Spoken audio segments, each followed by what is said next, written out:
It's been a little while since my last video. You know, life is like that. You get involved with other things that take your time whether you want it to or not.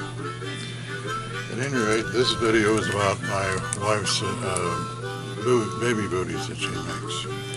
She's a very talented woman who makes a lot of things, including lace draping. But she makes these booties, and it's a method handed down to her by her ancestor, her Aunt Vera.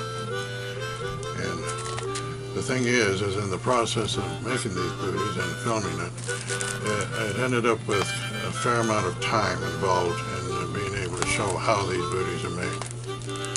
So to keep these videos from being too boring or excessive, I've elected to divide it up into 4 parts. This video would have part 1, 2, 3, and 4 to finish up how these booties are made. They are unusual. I haven't seen anything like them anywhere else. This is the baby booties that you make. 40 years ago, my great Aunt Vera taught me how to make baby booties because I had a brand new baby and I wanted to learn. And these are the booties that she taught me how to make. They fit babies up to newborn. My kids weren't until they were almost 2 years old. They stretch. You can throw them in the washer and in the dryer, and they come out exactly the same. And they tie, and a baby can't go like this and try to kick them off. And this is what they look like when they're done.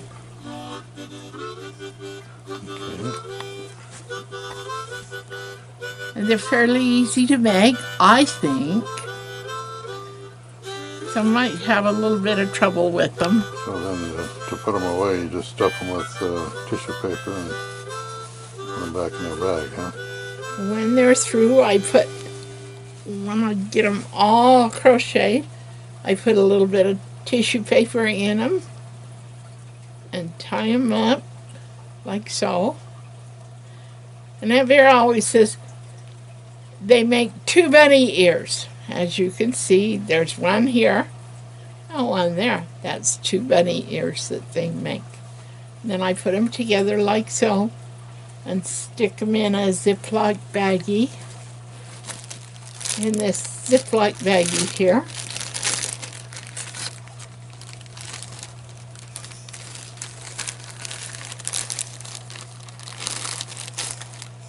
The reason why I put tissue in it is because they keep their shape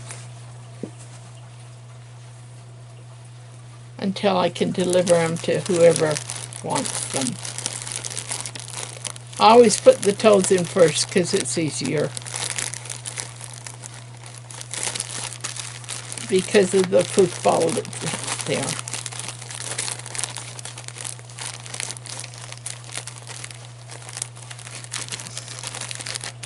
And then I ziplock them.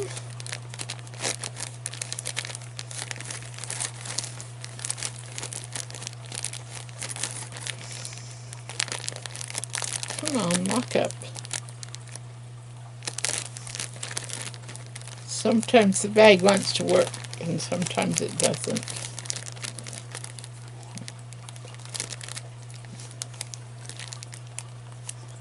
There.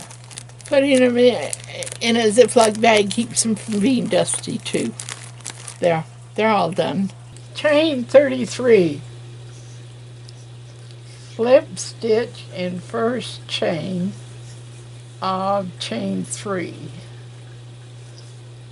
Chain 1. Double crochet in first chain. Put your needle there. Then you have to make a loopy. And you can do it this way, like that. The first row is always the hardest to do. Take 2 off, 2 more off. Wrap your thread, put it in the second chain, in there. Do it again, pull your thread down about a 1/2 inch. Wrap your needle around and take, oops, don't lose this stitch though like I just did. Take 2 off and then 2 more. Wrap your thread and do it again. The first row is always the hardest to do. Once you get past that first row, it's a cinch. And this is what it'll look like in a minute, as soon as I take that off. That's what your loopies do. Okay? You see 1, 2, 3. So that means I've done 3 stitches so far. Okay, when you get to the end and you put 33 double crochets and loopies in the chain 33 spaces, then I always count to make sure I've got 33. There's 1, 2, 3, and I count by threes with the end of the hook. There's 3, 4, 5, 6, 7, 8, 9, 10, 11, 12, 13, 14, 15, 16, 17, 18, 19, 20, 21, 22, 23, 24, 25, 26, 27, 28, 29, 30, 31, 32, 33. Hooray, I've got 33 in it. Turn it back wrong side out and single crochet in the top of the double crochet. So I'm going to single crochet in slip stitch. I'm going to slip stitch in the first double crochet. Chain 1 and double crochet. Okay, now I found out a neat thingy. Everybody has a knobby thingy on their hands. Well, this right here, the end of your finger, that right there is called a knot, is what I call a knobby. So, if you take the knobby and you wrap it around and pull it down to the first chain, use that as your guideline. Okay, and then you double crochet again. Take 2 off, only 2, not 3. 2 off. Wrap your thread once, stick it in the loop. Do your knobby again. Take off 2 and 2 more. Do it again. Do it all the way across until you get to the end of your double crochet. And you do this for a total of 3 rows.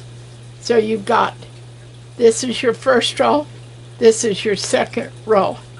And see how even the loops are on the second row? Much evener than the first row. See, the first row is kind of sort of even, but not completely. But when you get done, it doesn't matter because it's all a poofy ball and a loop there. I'm going to do the rest of this row now, and I'm going to start the second row. If you get tired of doing it, I found a neat way to fix your thread. You make a loop here, wrap it around, take your hook in, and pull some of it out and hook it. That way, if you have children, like I did, I was almost through with one of my kids wanted to play with the thread that their mommy was doing, and they pulled it, and it unraveled the whole thing. And then they brought the thread and says, "Look, Mommy, see what I did?" Could have strung them up, but we just chuckled and went our own way. But then I found this neat little trick. The harder you pull, they can't pull it out, and it makes it nice. Now I've completed the 3 rows, and this is what your little booties will look like so far. That's the top half of it. I don't know if you can see it or not. Okay. Turn it back right inside out again. Okay, this is what the top looks like, the first 3 rows. Turn it back inside out. This is a tricky part. You chain 5. Oops, gotta get it right. 1, 2, 3, 4, 5. And you skip 2 double crochets and double crochet in the third one. So that's, I skip that one and double crochet in that one. No loopies, just double crochet. Chain 1, skip 1. So I skip that one and go into the next hole, into the next chain stitch. Double crochet. Chain 2, 1, 2, skip 2, 1, 2, go in the third double crochet and double crochet that one. Chain 1 again, skip 1, so I skip that one and go in that one and double crochet it. Then I chain 2, 1, 2, skip 2, 1, 2, go into the third double crochet. Chain 1, skip 1, go into the second one.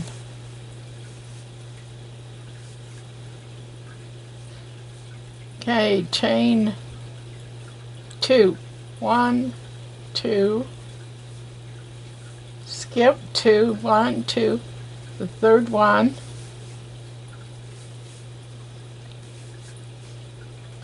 chain 1,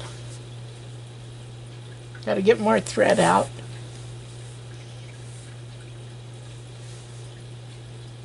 skip 1, go in the next one, chain 2, 1, 2, skip 2, 1, 2, go in the next one, chain 1, skip 1, skip that one, go in the next one, chain 1, no, chain 2, 2, skip 2, 1, 2, and go in the next one. Okay, chain 1. Before I connect this one, I always count and see if I've got the right amount. You should have a total of 13, and it looks like I've only got 10. 1, 2, 3, 4, 5, 6, 7, 8, 9, 10. I have 11, so I have 2 more on there. 11, so I skipped 1, and I go in the second hole, or the second chain, chain 2, 1, 2, and skip, and the 12th one, you connect to, you count backwards from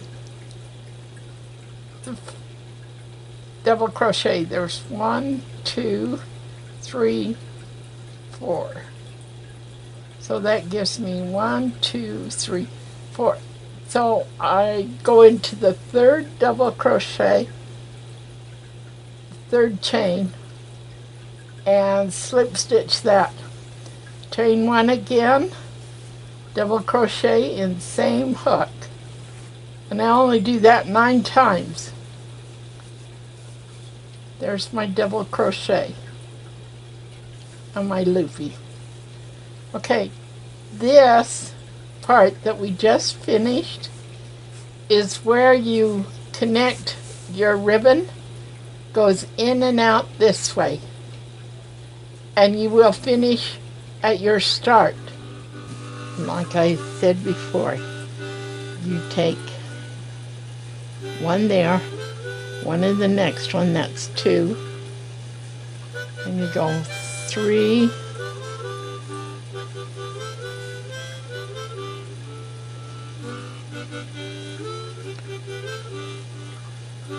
3, 4.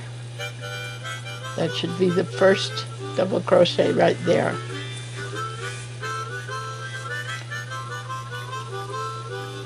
This thread's hard to work with. There's 4. And you go 1 in the middle, that's 5.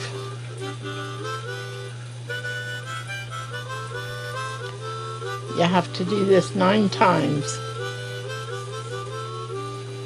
There's 5.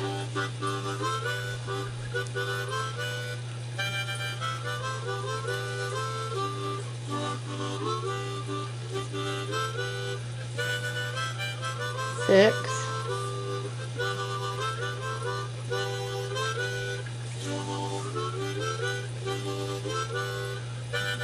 7,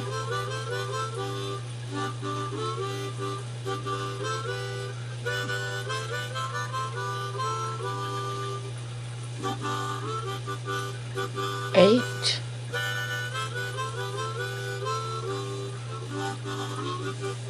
1 more is 9.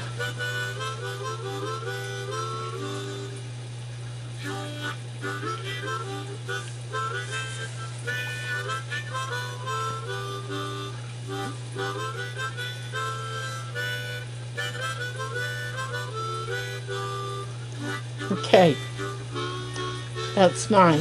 Now it says that I've used up 1, 2, 3,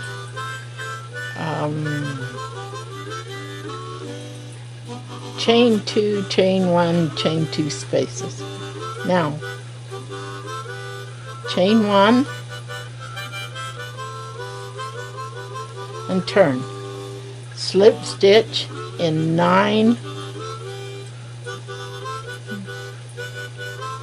double crochets.